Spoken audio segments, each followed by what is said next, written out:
Hello everybody, this is Katje and welcome to my YouTube channel. Tonight I decided to dress in another one of my schoolgirl outfits because I'm going to be talking a little bit more about some themes out of school like I was last time. So let me briefly begin by modeling this outfit for you. I have a plaid miniskirt with a kind of a sweater top, high heels, and then these nice nude hose. So this is a really nice back to school look, I believe. I hope everybody's doing well and is enjoying the fall. Let me give you a brief look of it from the side. You can see. I hope everybody's doing well. And here's the look from the other side. So what I want to do tonight is say a little bit more about this philosopher I was talking about last time, Wittgenstein. And what I'm going to do is basically I want to summarize a couple of very, very interesting insights that he develops in his Tractatus Logico-Philosophicus.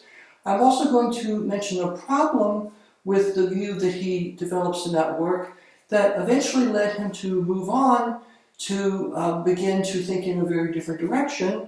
So after I've done that, I'll conclude tonight's video by reading the next portion from my own text that I began to read from last time.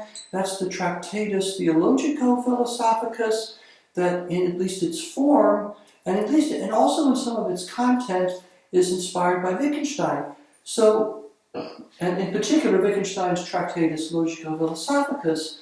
Also, I may, if I get the chance, put a link to a couple of video clips from a 1989 film by Derek Jarman on Wittgenstein called Wittgenstein. This is a very interesting film. Some of it's good, some of it's not so good, but I might share a couple of interesting clips with you so you can get an idea of the kind of person that Wittgenstein was. So if I have time, I will put that in the feed under this video. But let me begin by describing a couple of insights that Wittgenstein had, and then a problem with his conception of the Tractatus. So one thing that Wittgenstein is interested in that work is getting clear about the nature of logic. And he's reacting to people like Bertrand Russell and Gottlob Frege, who formulated verses of modern logic. Frege basically invented single-handedly modern symbolic logic, and then Russell came along and discovered a paradox or contradiction in Frege's system and proceeded to make other emendations to it. But both of them kind of thought about logic almost as like a maximally general science. In other words, logic is like physics or chemistry, except it's at a more general level. And Wittgenstein totally disagreed with that. Physics and chemistry have a definite subject matter, but logic is supposed to be not limited to any subject matter. So there's a tension within Frege and Russell's conception of logic because they make it more like science, where that tends to be limited to some particular domain of things, whereas logic is not supposed to be limited at all. So what Wittgenstein does in the Tractatus briefly is develop a view of logic according to which logical truths and logical falsehoods are completely empty. They don't say anything about the world whatsoever. So let me give you a couple of very quick examples. Suppose that we took an example of a logical truth like, well, either John is at the store or John is not at the store. Or either it's raining now or it's not raining now, something like that. So you could symbolize that statement with a kind of propositional form, P or not P. And what's interesting about this is that no matter what truth values you assign to the different constituents of that proposition, the P, in this case John is at the store or maybe it's raining, that entire proposition, P or not P, either John is at the store or it's not the case that John is at the store, or either it's raining or it's not raining, that's always going to come out true. So Wittgenstein concludes that, and since other logical truths that he discusses have this same feature, that it doesn't matter how the world is, it doesn't matter what propositions the world are true or false, the logical truths always come out true. So they don't really say anything about the world. They're empty, or in German, sinnlos. And the same thing is true of logical contradictions, except it goes the other way. If I say something like, well, John both is at the store and John is not at the store, P and not P, no matter what truth value I assign to the constituent proposition P, John is at the store, that overall proposition, P and not P, will always come out false. No matter how the world is, no matter where John is or where he isn't, that proposition is false. So it doesn't say anything about the world. Unlike mathematical or scientific truths, logic is completely empty, and Wittgenstein proceeds to develop this idea for all logical truths of a certain kind. There's a method called the truth table method that Wittgenstein develops, which allows you to break a logical proposition down into its various components and assign truth values to them, and then you can take the overall value of the proposition, no matter what truth values you assign to the constituents, and if it's logically true, it always comes out true. If it's logically false, it always comes out false. So Wittgenstein takes this to show that logic is sinnlos, that logic is empty, so he very sharply disagrees with Frege and Russell about that. There are certain complications to his view that I don't want to get into, but initially this is a very powerful insight.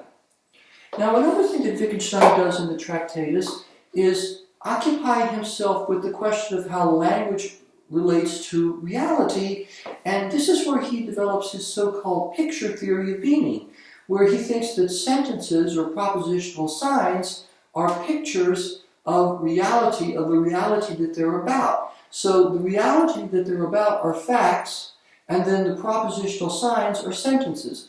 Let me give you a very, very simple example just to give you an idea of what Wittgenstein has in mind here, because it's rather ingenious.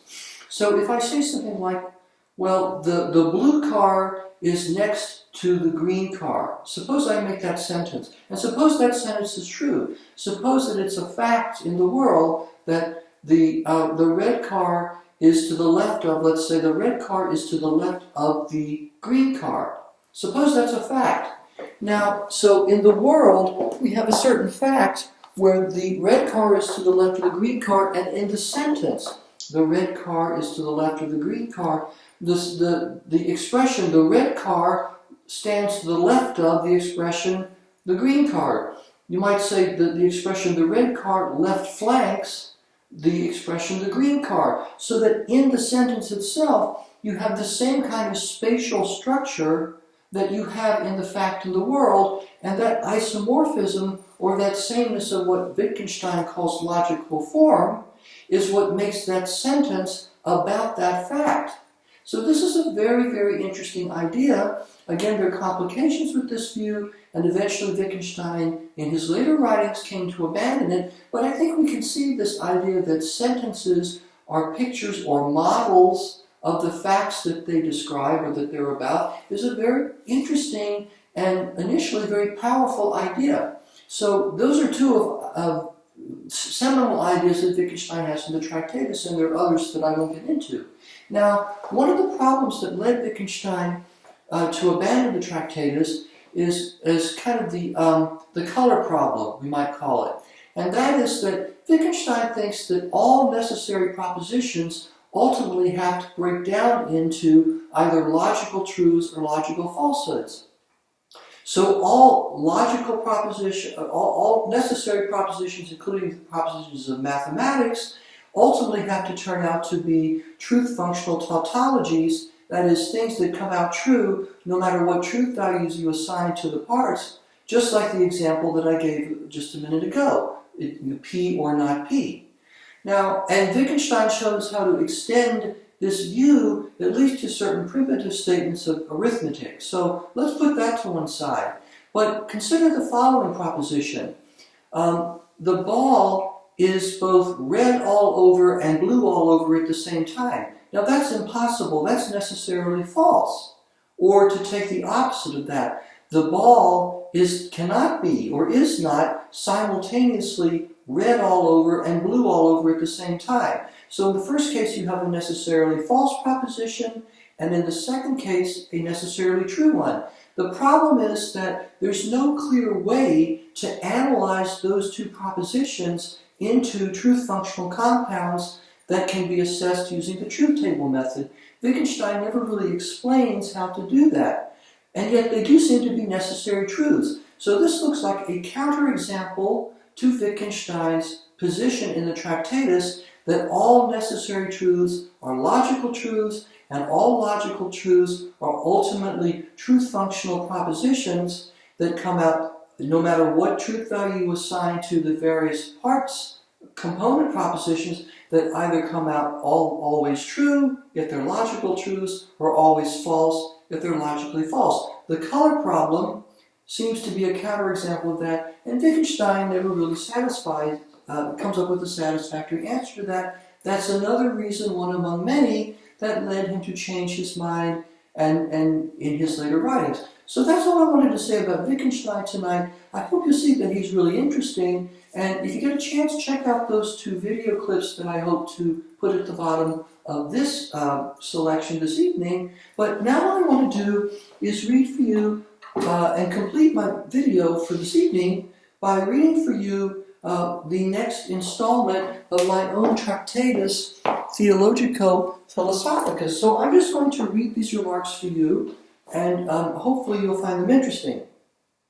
So let me just pick up where I left off, and again, the decibel notation indicates the order of the remarks, so I'm just going to read through this, and you can hopefully enjoy what I have to say.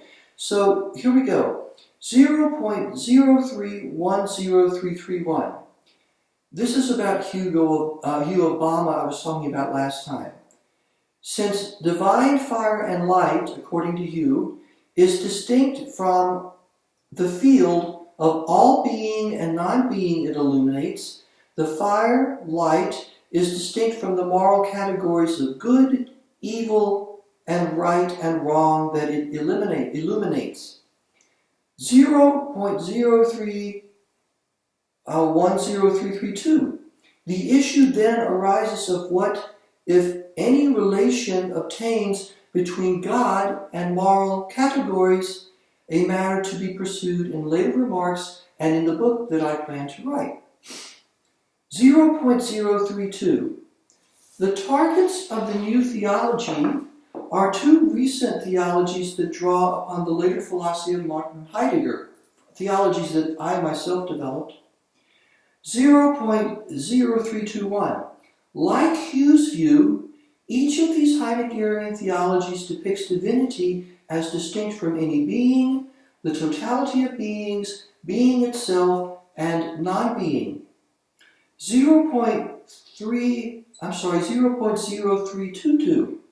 Both target theologies construe being not metaphysically as a maximally general characteristic common to all beings, but non-metaphysically as an ongoing non-metaphysical event where we come to clear away conceptual confusions that distort our understanding of divinity. 0.0323. Both target theologies also describe powerful experiences of Gelassenheit in German, or energized tranquility, and Streit in German, or struggle. Yet they assign these experiences to the non-metaphysical event of being and to divinity, to the divinity that is distinct from it in opposite ways. 0.0324. The first target theology assigns the experience of struggle to our clearing away of conceptual distortions about divinity, while it assigns the experience of energized tranquility to our fundamental encounter with God. This is the theology of Gelassenheit. 0.0325. The second target theology assigns the experience of energized tranquility to our clearing away conceptual distortions about God, while it assigns the experience of struggle to our fundamental encounter with divine enigma. This is the theology of strife. 0.0326. Unlike Hugh's view, Gelassenheit theology and strife theology try to explain how the respective experiences they assign to our fundamental encounter with God can guide our decisions. But both theologies fall prey to insurmountable doubts. 0.0327. These doubts arise from a reflection on Nietzsche's skeptical genealogy. 0.03271. Gelassenheit theology fails to rule out the skeptical Nietzschean possibilities that the human I, seeking an encounter with God and enduring external things needed in order to make decisions guided by God, are both fictitious projections, as well as that the Gelassenheit experience is an internal human reaction rather than an external divine phenomenon. 0.03272. Strike theology fails to rule out the skeptical Nietzschean possibility that the anxiety it takes to gesture towards a mysterious, otherworldly God is not really about God, but instead has its forgotten origin in fear before this worldly threats to human society. 0.032721. An additional difficulty confronting strike theology is that its characterization of theophany, or a divine appearance, is indistinguishable from Kafkaesque situations named after Franz Kafka, where it remains dubious whether any divinity whatsoever is in the picture. Nietzsche's philosophy has a positive and a negative component. That's 0.0328. 0.03281. Nietzsche's positive philosophy includes the doctrine of the Übermensch, which depends on the doctrine of eternal recurrence, which in turn depends on the doctrine of the will to power. 0.0328101. The doctrine of the will to power rests on substantive metaphysical assumptions that Nietzsche does not prove. 0.0328102. Thus, Nietzsche's positive philosophy remains ultimately unjustified. 0.03282. Nietzsche's negative philosophy consists in Nietzsche's skeptical genealogy, from which the critiques of the Gelassenheit and strike theologies arise. 0.0328201. Nietzsche's skeptical genealogy is totally independent from Nietzsche's positive philosophy and the unproven metaphysical assumptions upon which it rests. And finally, for tonight, 0.03, I can't read that, it's hard to read. 0.0329, therefore, to avoid the Nietzsche-inspired critiques of the two target theologies, they must be abandoned and an alternative must be developed that is immune to these critiques. This alternative is the new theology. So that's what I wanted to read tonight. I realize that a lot of that might be mysterious or not so comprehensible, but there are two ways to address that. One is to look at some of the earlier videos I made on these themes, where I have discussed some of that content, and another is if you have any questions, please put them in the feed under the video, and I will be happy to do the best I can to answer them. But that's all I wanted to say tonight. This is Katje Eckhart. Thank you so much for joining me again. I wish everybody, as always, a safe and a peaceful and a restful good evening. Please take care of each other. Please be good to each other. And I care about all of you. And until next time, take care. And until next time, this is Katje Eckhart signing off and wishing everybody a good night. Thanks again for joining me. Bye.